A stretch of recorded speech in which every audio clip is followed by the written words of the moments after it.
आज हम हिस्ट्री के मेन इम्पोर्टेंट पार्टों को पढ़ेंगे, जिसमें हम ज़्यादा डीपली नहीं जाएंगे, लेकिन उसके इम्पोर्टेंट सभी फैक्ट हम एक बार पढ़ लेंगे। तो हम सबसे पहले हिस्ट्री को स्टार्ट करते हैं, मतलब इतिहास के अंदर हम पढ़ेंगे और उसका पूरा सारांश इसके अंदर है। घटनाओं को शामिल किया गया है। इसके अंदर विश्व का सारांश है और बिंदु और महत्वपूर्ण बातों पर ध्यान दिया गया है। इसके अंदर यहाँ पर इतिहास को हम 3 भागों में बांटते हैं, वैसे प्राचीन, मध्य और आधुनिक।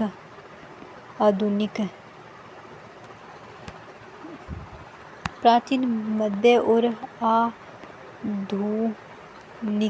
आधुनिक।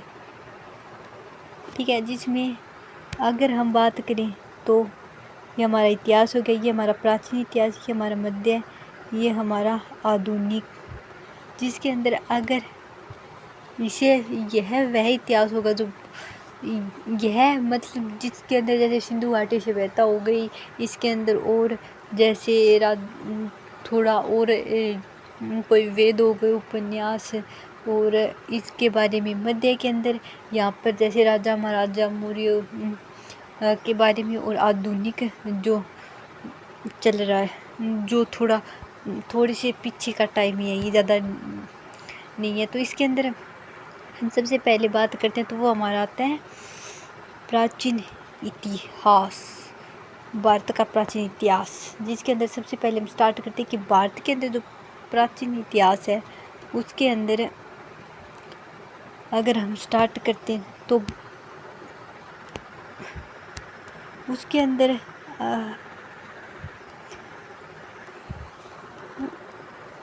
अंदर सबसे पहले बात आती है हमारी इसकी सिंधु घाटी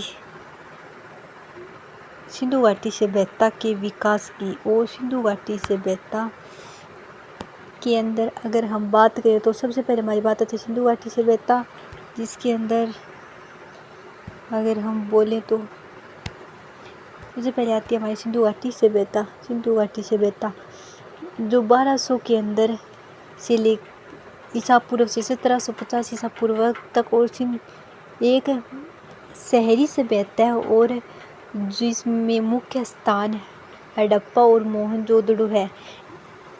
हड़प्पा और मोहनजोदड़ो जो सिंधु घाटी सभ्यता है ना, इसके अंदर हड़प्पा और मोहनजोदड़ो ये दोनों ही है ना, ये पाकिस्तान में है वर्तमान में ये पाकिस्तान में है, और ये बहुत बड़ा भाग हमारा ये प्रॉपर रूप से हमारे पाकिस्तान में है। और ये एक शहरी सभ्यता है, शहरी सभ्यता है, और इसके अंदर बहुत सी चीज़ें यहाँ पर हमें मिली भी थी, जैसे नर्तकी और पशुपति के यहाँ पर लोग पूजा भी करते थे, और यहाँ पर कृषि प्रधान व्यवसाय होता था, और ऐसे सूर्य को ये अपना उपासक भी मानते थे। तो ये नेचुरल से, ये हमारी प्रकृति से जुड़े हुए लोग थे। तो 1500 अब बात आती है हमारे वैदिक, ये हमारे थे सिंधु घाटी सभ्यता का काल, सिंधु घाटी सभ्यता के विकास का टाइम, और ये हमारे वैदिक सभ्यता के टाइम के बारे में, जिसके अंदर 1200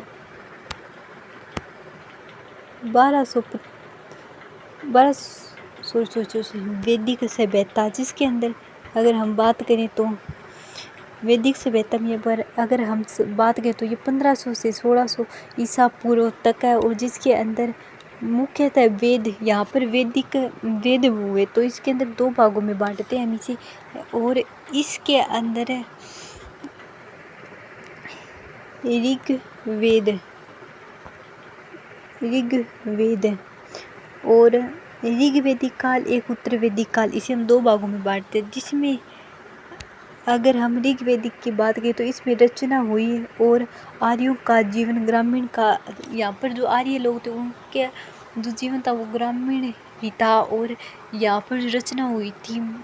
और ऋग्वेद की रचना हुई थी। और इसके बाद हमारा उत्तर वैदिक काल, और इसके अंदर हमारे सामवेद, यजुर्वेद और अर्थवेद की रचना हुई थी। और इसके अंदर हमें 4 वर्ण के रूप के अंदर, जैसे ब्राह्मण, क्षत्रिय, वैश्य और शूद्र में बांट दिया गया। ब्राह्मण जो लोग ये जैसे ये वेदों को पढ़ना और ऐसा जैसे ये काम था, ये सब हमारे करते थे ब्राह्मण लोग। और क्षत्रिय लोगों का काम था सेना का। और वैश्या को व्यवसाय, व्यापार का जो काम करते थे। वो क्षुद्र, जो सबसे निम्न स्तर के जो लोग हैं ना, उन्हें वैश्या कहा जाता था। और ये बहुत नीचे के लोग माने जाते थे। और इसके अंदर जैसे उत्तर वैदिक काल है, और अब इसके बाद इन्हें वर्ण व्यवस्था के अंदर भी यहाँ पर उत्तर वैदिक काल में हमने इस टाइम में बंटे हुए थे। और इसके बाद हमारे महाजनपद अस्तित्व में आए थे। और महाजनपद एक ऐसा एरिया था जो छोटे छोटे क्षेत्रों से मिलकर एक बड़ा एरिया बना, तो वो महाजनपद कहलाए। और टोटल महाजनपद की संख्या उस समय 16 थी। और जिसके अंदर मगध सबसे बड़ा था, और जिसकी राजधानी पाटलिपुत्र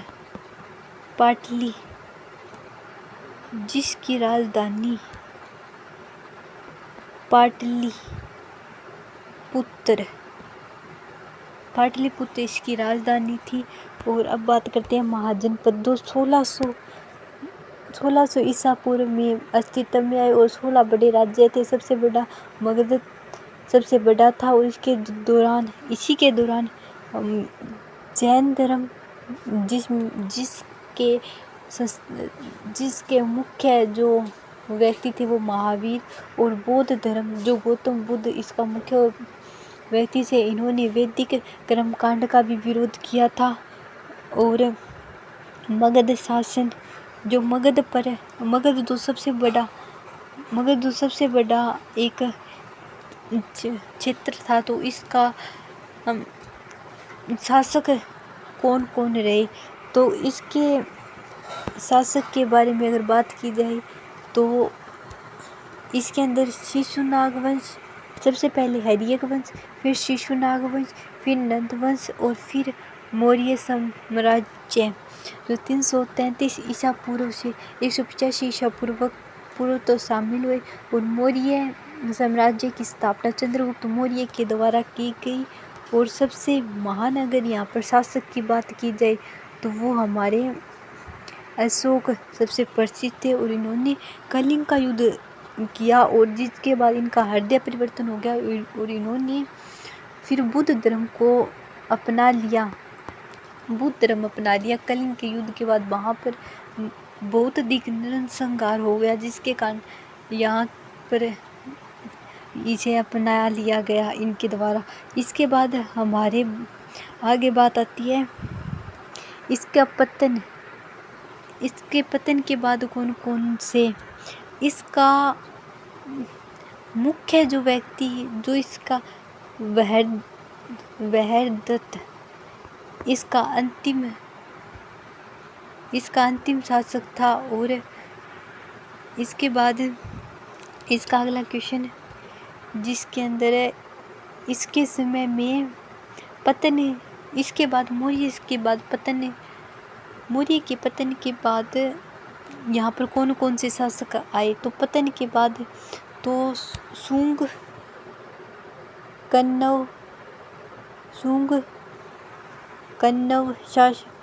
वंश, कण्व, सातवाहन और कुषाण, जिसके अंदर कुषाण आए थे। और विदेशी आक्रमण हुआ था जिसे इंडो यूनानी संघ और कुषाण और इसके बाद आए थे गुप्त वंश जो 319 ईसा पूर्व से 550 ईसा पूर्व तक इनका उदय हुआ और जिसे भारत का स्वर्ण युग भी कहा जाता है। और इनके समय में साहित्य का बहुत अधिक विकास हुआ। तो साहित्य का सबसे अधिक साहित्य कला विज्ञान साहित्य कला का सबसे अधिक विकास इन्हीं के समय में हुआ था। और भारत का नेपोलियन समुद्रगुप्त को भारत का नेपोलियन भी कहा जाता है। समुद्रगुप्त को भारत का नेपोलियन भी कहा जाता है। और हर्षवर्धन, इसके बाद जो हर्षवर्धन थे ना, और उसके बाद उस हर्षवर्धन थे ना, उन्हें यहाँ पर शासन किया। और इसके बाद यहाँ पर प्राचीन काल का अंत हो गया। और इनके बाद अब आगे हमारे मध्यकालीन का भारत, जिसके अंदर हमारा क्वेश्चन सबसे पहले इसकी शुरुआत कब हुई थी, तो 1206 ईसा पूर्व से इसकी शुरुआत हुई थी। और 1206 से 1526 तक दिल्ली सल्तनत यहाँ पर रही। और इसके बाद यहाँ पर 5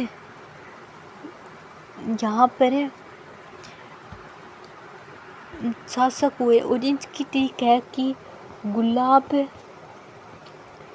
खिले तो सुगंध लो, जिसके अंदर गुलाब से गुलाम वंश, खिलजी से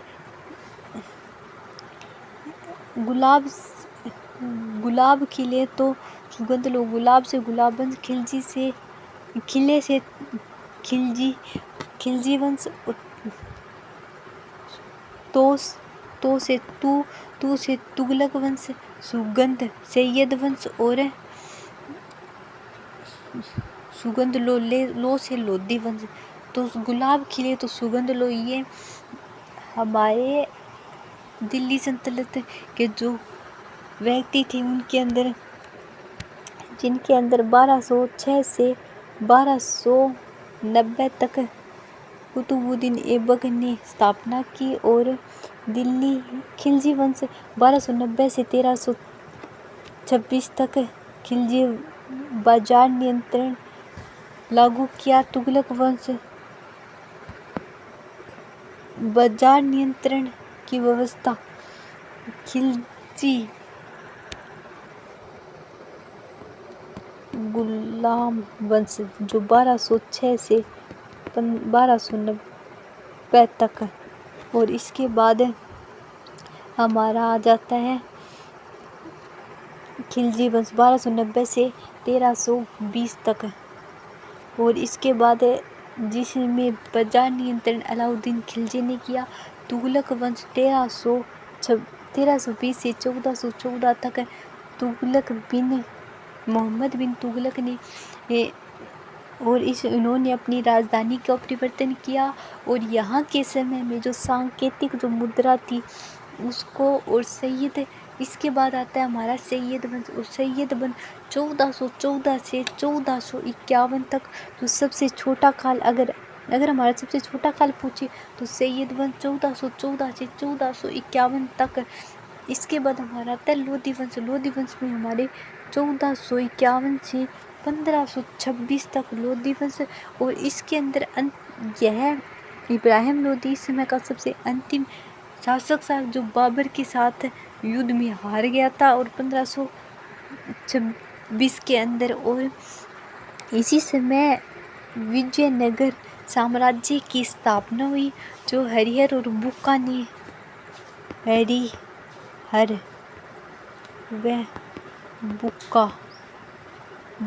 की थी। और इसके बाद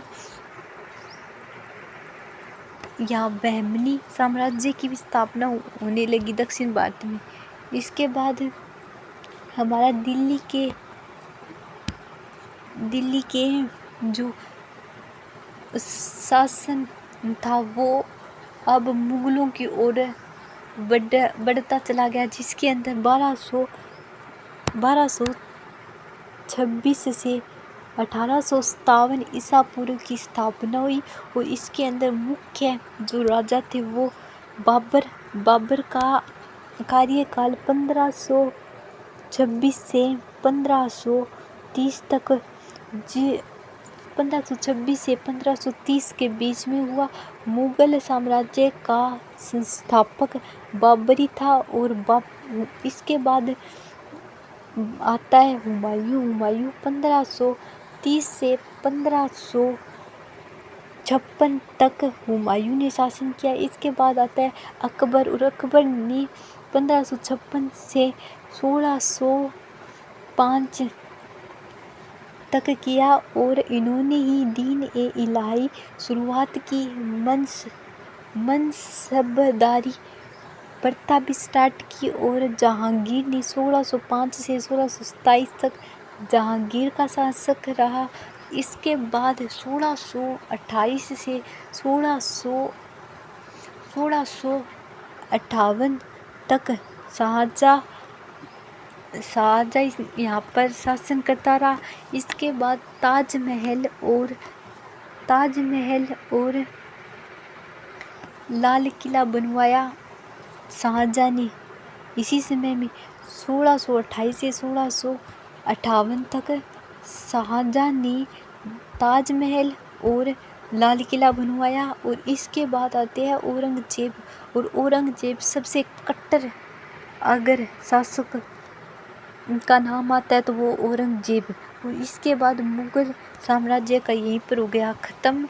और इसी समय में मराठा साम्राज्य की स्थापना हुई। और इस काल में और मराठा का जो नेतृत्व वो किया था वो महाराज शिवाजी ने किया। और भक्ति और सूफी आंदोलन का जो धार्मिक और सामाजिक जो सुधार है उसे भी बढ़ावा दिया। इसके बाद हमारा आता है आधुनिक भारत। यहाँ पर मतलब सबसे पहले हमारे जो राजा थे वो थे दिल्ली सल्तनत की, जहाँ से शुरुआत होती है वो होती है हमारी 1200 दिल्ली सल्तनत की हमारी शुरुआत होती है वो होती है हमारी 1206 से 1526 के बीच के अंदर। और इसके बाद आती है हमारा गुलाम वंश। गुलाब खिले तो सुगंध लो, खिलजी वंश के बाद हमारा आता है तुगलक वंश के बाद आता है हमारा तुगलक वंश के बाद आता है हमारा सैयद वंश के बाद आता है हमारा लोधी वंश। और फिर इनके बाद सबसे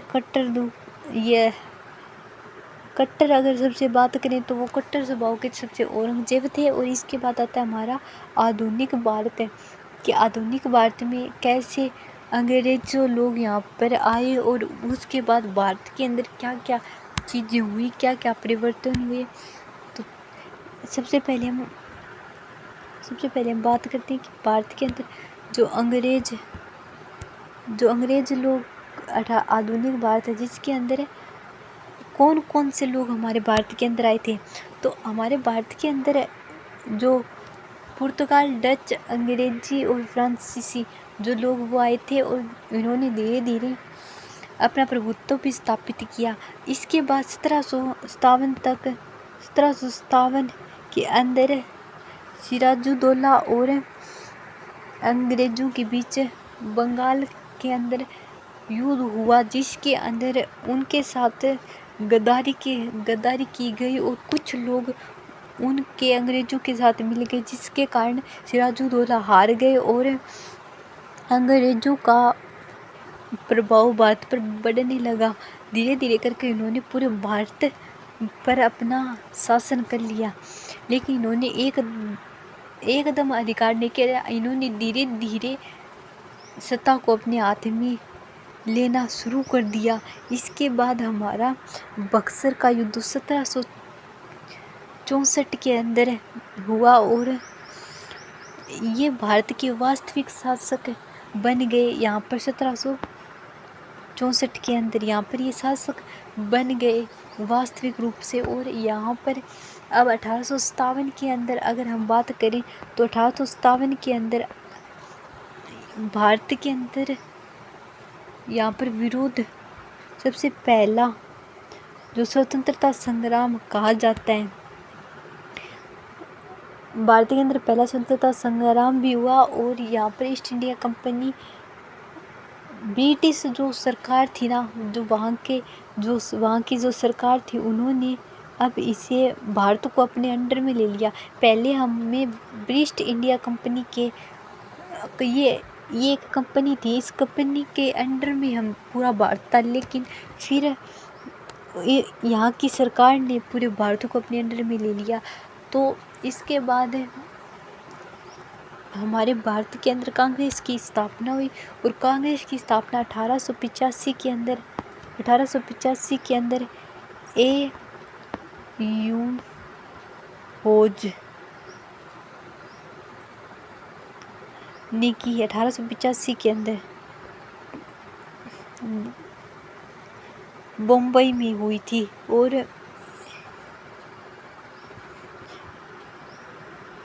ए यू यूज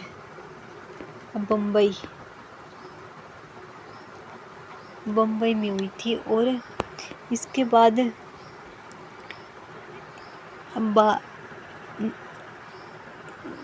आंदोलन को इसने 3 चरणों में बांट दिया। जो पहला था वो था हमारा उदारवादी, जो 1885 से 1905। अगला था उग्रवादी चरण के अंदर, पहला था उग्रवादी चरण जो 1905 से 19। फिर इसके बाद हमारा गांधीवादी, उदारवादी, उग्रवादी, गांधीवादी। उदारवादी जो हर ज़्यादा ना तो इधर ना इधर, बस थोड़ा अच्छे से काम चले वैसे व्यक्ति, जो दादा भाई नौरोजी, फिरोज शाह मेहता, गोपाल कृष्ण गोखले। 1885 से 1905। अब बात आती है उग्रवादी, 1905 से 1619 के बीच उग्रवादी। अब बात आती है इनमें लोग कौन कौन से, लाल बाल पाल उग्रवादी, जो थोड़े जोश वाले व्यक्ति, लाल बाल पाल, लाला लाजपत राय, बाल गंगाधर तिलक और विपिन चंद्र पाल। और उदारवादी के अंदर दादा भाई नौरोजी, फिरोज शाह मेहता, गोपाल कृष्ण गोखले। और अब इसके बाद बात आती है हमारे गांधीवाद की। तो गांधीवाद के अंदर 1919 से 1947 तक महात्मा गांधी ने असहयोग आंदोलन शुरुआत की। और जो 1920 के अंदर महात्मा गांधी ने असहयोग आंदोलन का नेतृत्व किया। इसके बाद सविनय अवज्ञा आंदोलन 1930 में किया गया। फिर भारत छोड़ो आंदोलन 1942 के अंदर, जो बहुत बड़ा और आंदोलन था। और इसके बाद 15 अगस्त 1947 को भारत को आज़ादी मिल गई। और इसके साथ भारत का विभाजन हो गया। भारत का विभाजन रात को हुआ था, मध्यरात्रि को। तो जिसके कारण भारत और पाकिस्तान अपना जो स्वतंत्रता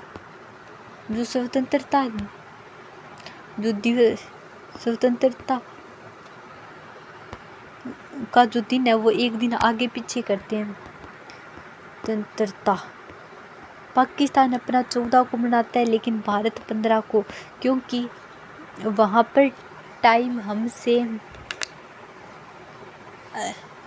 कम ज़्यादा थोड़ा है। तो जिसके कारण यहाँ पर ये अपना 15 को 14 को मनाते हैं और हम 15 को।